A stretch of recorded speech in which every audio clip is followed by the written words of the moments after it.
দিনের সকালবেলা ঘুম থেকে উঠে অনেক খোঁজাখুঁজি করার পর খাওয়ার খুঁজে না পেয়ে সে চললো আস্তে আস্তে একটা দোকানের দিকে।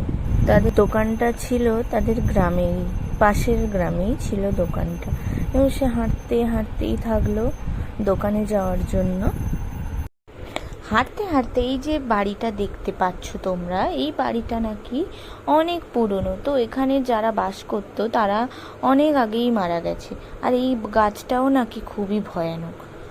তো এই গাছের পাশ দিয়ে তাকে যেতে হয় দোকানে। এখান দিয়ে যেতে গেলেই তার গা ছমছম করে ওঠে। অবশেষে সে দোকানে পৌঁছে গেল। দোকানটা ছিল রমেশ কাকু। তো রমেশ কাকু খুব ভোরেই দোকান খোলে, তাই সেও এই দোকানে আসে খাওয়ার জন্য। সে প্রতিদিন খাবারটা খেয়ে যায়। তো আজকে সে বলল দোকানদারকে যে খাবারটা তাকে দিয়ে দিতে। তো দুটো লাড্ডু সে ভাইপো। গুনি দুটো দাও, তুমি আবার কানে শুনতে পাও না। দুটো দুটো। ও আচ্ছা, দুটো। তুমি দাঁড়াও, আমি দিচ্ছি। এই নাও ভাইপো।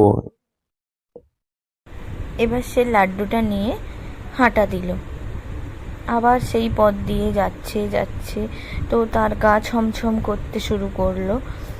হঠাৎ সে এগিয়ে যেতেই ভাবলো পেছনে কেউ নিশ্চয়ই আসছে। তো সে তো খুবই ভয় পেয়ে গেল।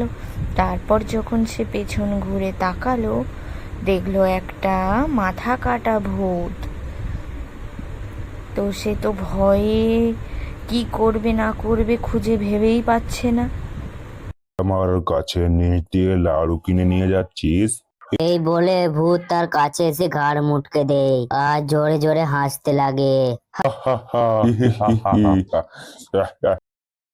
দিনেশ তখন কাঁদতে কাঁদতে বলে যে হায় রে, ভূত তো আমার ঘাড় মটকে দিল, এবার কি হবে?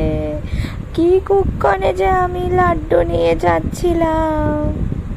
ভূতটা তার ঘাড় মটকে দিয়ে ভূতটা চলে গেল আর লাড্ডুগুলো নিয়ে।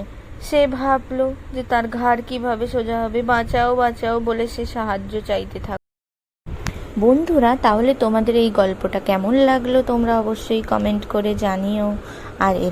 আর এইরকম গল্প পেতে অবশ্যই গিয়ে আমার চ্যানেলটা সাবস্ক্রাইব করো।